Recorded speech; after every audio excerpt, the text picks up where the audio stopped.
Halo guys, balik lagi bersama gua ya, Ogi dalam channel Crayon.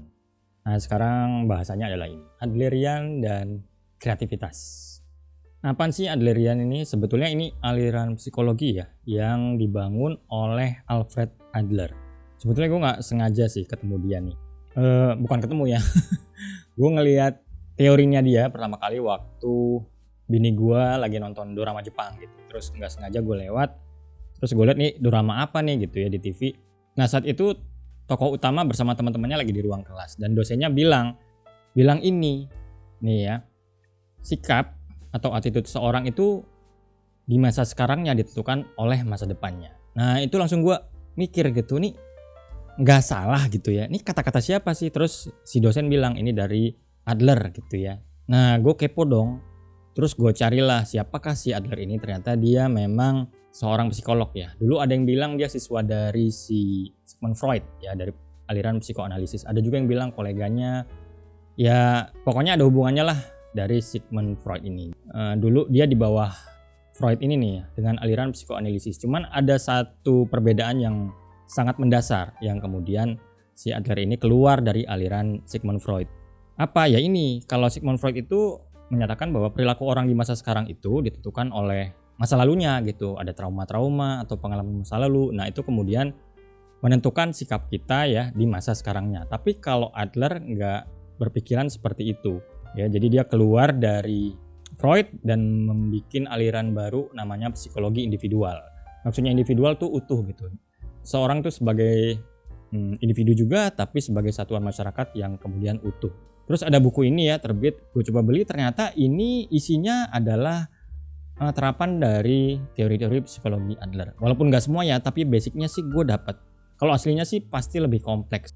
Kalau di buku ini malah dibilang namanya tatanan masyarakat itu yang tadi disebut sebagai kesatuan nggak cuma orang gitu, nggak cuma tetangga lo atau orang di kota sebelah lo, tapi sebetulnya sampai binatang ya, anjing, kucing, sampai seperti itu gitu. Gue bilang nih unik juga gitu. Akhirnya gue tertarik untuk mendalami psikologi Adler ini. Jadi dia beranggapan bahwa ada dorongan gitu, ada daya yang dimiliki di dalam diri manusia pasti ya untuk menuju lebih baik gitu, untuk menuju kebaikan. Nah daya ini yang kemudian membuat seorang tuh bertindak gitu atau malah bermimpi gitu untuk masa depannya, dan itu mempengaruhi sikap atau tindakan-tindakannya di masa sekarang. Contohnya ya setiap orang pasti mau menjadi lebih baik gitu. Dorongan itu ada. Orang semalas apapun gitu ya. Atau mohon maaf misalnya PSK gitu, pelacur, kalau ditanya mau nggak jadi lebih baik gitu, mau nggak jadi punya kehidupan yang lebih indah, lebih bermanfaat gitu, pasti jawabannya mau. Nah itulah yang kemudian menjadi dasar dari konsep teori Adler ini. Yang gue kagum adalah ini ya, dia juga memperhitungkan sosial gitu. Jadi semua tindakan yang dilakukan berdasarkan psikologi individual itu harus memperhitungkan ya kontribusi atau manfaat buat orang lain. Terus dia juga menekankan pada masa sekarang. Banyak orang gak hadir di masa sekarangnya. Iya sih badannya ada di sini gitu, tapi pikirannya bisa ke masa lalu atau ke masa depan gitu ya. Gue sering lihat sih di kelas, malah kadang gue tembak mahasiswa tuh ya, lu tuh badannya emang di sini, gue bilang kayak gitu di kelas, tapi pikiran lu bisa kemana-mana, bisa ke tugas lu, bisa ke kesalahan lu yang tadi pagi, kemarin sore, atau yang lalu, atau ke depan gitu, ntar gue mau ngerjain ini. Emang sih badannya ngeliatin gue di depan kelas, tapi sebetulnya pikirannya enggak. Dan ini bahaya ya kalau menurut Adler.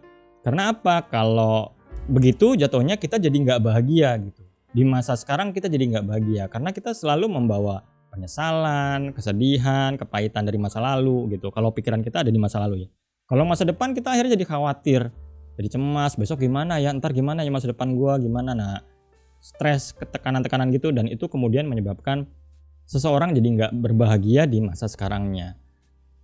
Adler juga nggak setuju dengan konsep hidup adalah perjalanan dari titik A menuju titik B gitu. Dia nggak setuju itu. Jadi yang dia setujui adalah yang berkaitan dengan present moment ini. Ya jadi dia menganalogikannya kalau kita menarik garis di kapur, terus kalau kita zoom in tuh garisnya, saya zoom in yang paling atas misalnya, itu terdiri dari titik-titik kayak gini kan. Nah titik-titik kayak gini adalah masa sekarang gitu. Jadi di titik-titik itu kita sebetulnya hidup dari hari ke hari, titik, dan nggak selalu jadi garis, bisa aja jadi gambar apa gitu ya. Tapi dia bilang harus ada kontribusi manfaat di titik itu kalau bisa ya. Jadi nanti itu berdampak. Dan ya nggak tahu nanti mau jadi gambar apa, pokoknya dia nggak setuju ya kalau konsepnya garis. Karena dia bilang kalau kita konsepnya garis ya ada masa lalu, terus ada masa depan, itu nanti orang gampang menyalahkan masa lalunya. Gue nggak bisa berhasil gara-gara gue lahir dari keluarga ini, gue nggak bisa berhasil nanti gara-gara dulu gue kampusnya jelek, gue dulu gara-gara gini. Nah kayak gitu-gitu akhirnya bisa menjadi alasan di konsep Adler. Kayak gitu nggak bisa dijadikan alasan karena kita hidup dari titik demi titik gitu loh. Menariknya gue juga doyan tasawuf ya, jadinya menurut gue ini sama persis kayak konsep waktu di tradisi sufi gitu, di tasawuf. Ya dia juga ada ungkapan sufi itu anak dari waktu gitu, maksudnya dia benar-benar hadir di momen sekarangnya.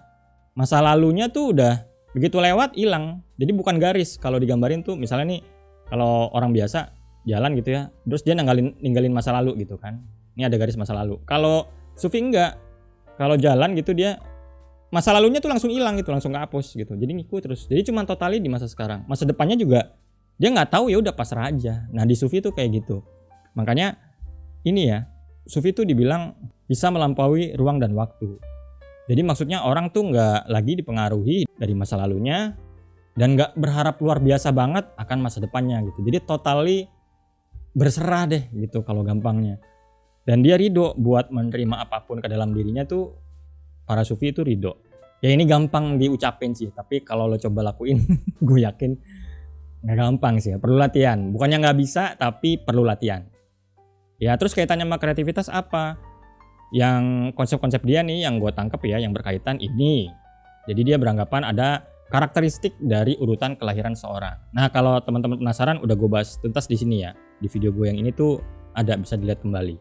Terus ini konsep creative self. Jadi dia bilang manusia tuh punya kekuatan untuk meng-create hidupnya sendiri gitu. Jadi nggak cuma bicara tentang seni, inovasi, tapi juga berbicara bagaimana manusia mengatasi problem kesehariannya dan akhirnya itu membentuk kehidupannya dia. Dan biasanya orang-orang kreatif, biasanya solusi untuk kesehariannya akan lebih oke ketimbang orang-orang yang nggak kreatif. Terus ini ada inferiority complex ya, dia bilang manusia tuh biasanya merasa rendah diri gitu, ada rasa rendah dirinya, apalagi kalau suka membandingkan dengan orang lain ya, gue nggak sepintar dia, gue nggak seini dia gitu. Nah individu yang kreatif menurut dia itu akan menggunakan kerendahan diri ini ya menjadi motivasi untuk kemudian berkembang dan bisa menyamakan dengan orang lain gitu. Jadi berusaha untuk lebih lagi gitu dari rasa rendah dirinya, bukan lantas mentok dan menyerah begitu saja. Terus ada lifestyle ya. Nah ini berkaitan dengan keunikan. Kalau menurut Adler, tiap-tiap individu itu mempunyai gaya hidup yang unik, yang dibentuk dari masa kanak-kanak sampai interaksi sosialnya sampai dia dewasa. Nah kreativitas memungkinkan seorang untuk membentuk lifestyle-nya ya, untuk mengadapt lingkungannya sesuai dengan apa yang dia mau atau apa yang akan mau dia create.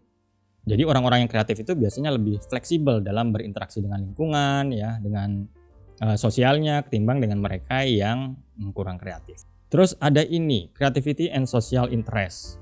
Jadi biasanya karya-karya kreatif yang hebat itu selalu memikirkan atau berdampak pada sosialnya gitu ya. Jadi menurut Adler, kreativitas itu tidak bersifat individual gitu. Jadi dipengaruhi oleh minat sosial mereka.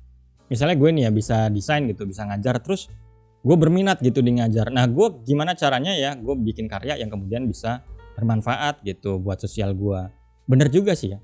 Jadi menurut Adler, kreativitas yang sehat itu adalah kreativitas yang memberikan kontribusi sosial bagi masyarakatnya. Dan bukan untuk semata-mata kepentingan pribadi. Jadi kayak koruptor-koruptor gitu ya.